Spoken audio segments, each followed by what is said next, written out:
et tu as travaillé avec des acteurs.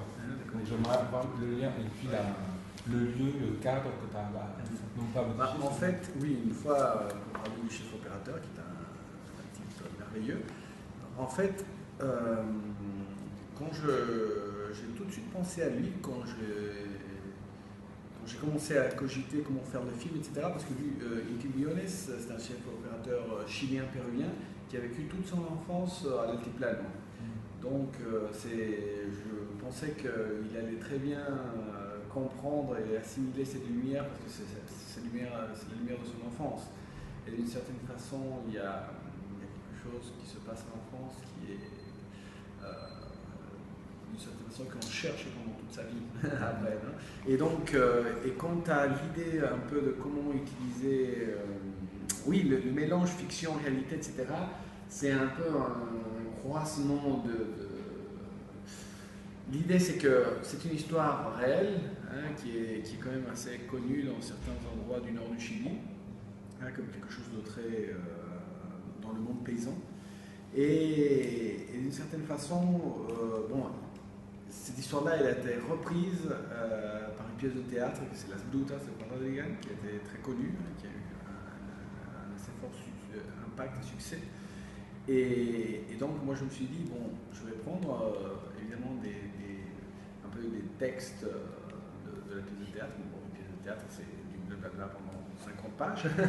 Hein, ici, on parle de 3 femmes qui sont des sœurs, donc on ne va pas se tromper. Quand on est dans la pièce de théâtre, justement, comme ils rentrent dans le code du théâtre, ils se disent toujours « Oh, tu te souviens, oui, on a toujours fait comme ça ». Bon, quand on est frère ou sœur, on ne se dit pas « Oui, oh oui, en fait, on a toujours fait comme ça ». On ne le dit pas, ça. Et donc, il y a beaucoup de non-dits parce que c'est un monde familial. Dans les mondes familiales, on ne parle pas, et bien moins dans ce genre de monde. Hein, parce que donc voilà, donc j'ai voulu, disons, aller disons, à l'encontre de... Non, j'ai voulu aller plutôt chercher donc des histoires les histoires que me racontaient des gens qui continuent à vivre dans cet espace-là. C'était pour moi le fait de travailler avec des entre guillemets stars, c'était peut-être plus compliqué qu'autre chose parce que moi ce que j'aimais, je voulais travailler avec des comédiennes, pas avec des stars. Hein, et ça c'est quelque chose qui est très étrange, mais qui s'établit, et d'une certaine façon, ce qu'il faut faire, et je pense que le travail, c'est toujours justement aller en contre de la star, etc., et lui dire, bah, écoute, ici, comme moi et comme nous tous, ce qui est beau du cinéma, c'est que chaque jour, il faut que tu démontres quelque chose. Tu n'es rien. En ce moment, quand on commence un film ou un nouveau film, tu n'es rien.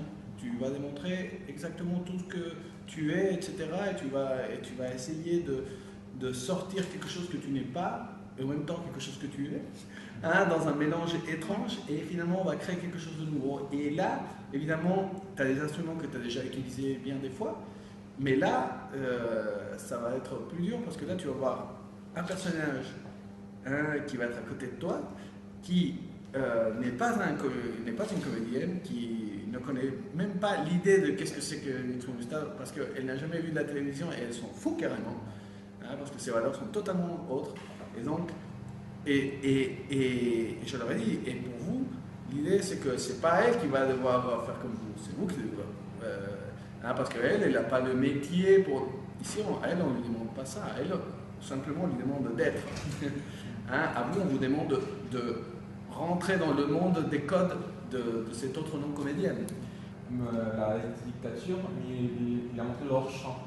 Mais il est quand même resté dans la ville. Il est resté dans la ville, mais en plus, il est resté. Ce qu'il a fait, Pablo, moi j'aime beaucoup sa trilogie, et ce qu'il a fait, Pablo, d'une certaine façon, c'est utiliser des personnages, entre guillemets, mineurs dans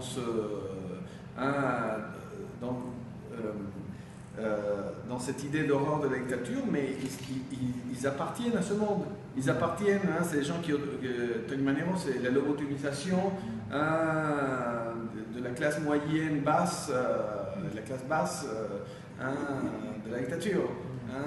Post-mortem, c'est le petit mec qui travaille, etc., et qui finalement devient fasciste parce qu'il accepte des trucs qui...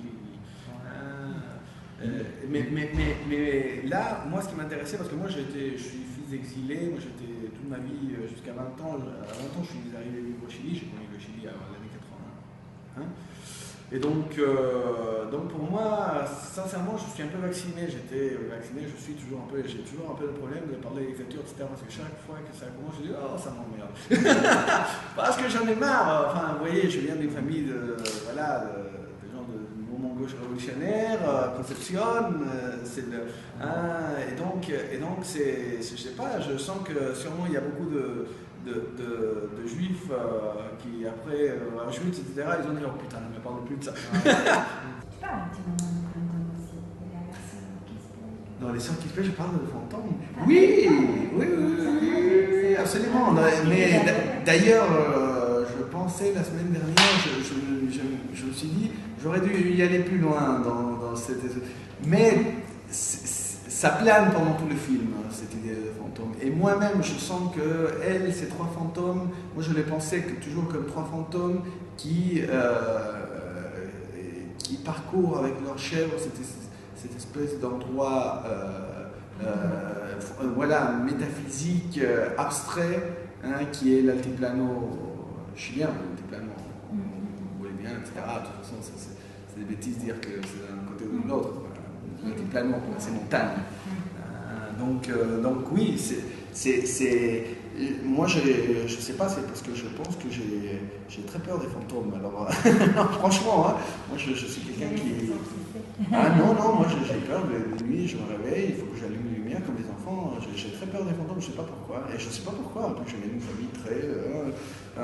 des académiciens, le concret, mais moi et c'est bizarre, mais tout le temps dans les récits que j'aime, il y a toujours l'idée des fantômes, mais pas des fantômes mais plutôt des fantômes, des gens qui parcourent le monde avec nous un peu, comme cette idée, cette présence. Je pense que, j'espère quand je serai vieux et sage, j'arriverai à faire des trucs comme ça, comme Rulfo. C'est un peu ça, quoi. Je pense que ça, c'est le niveau de sagesse.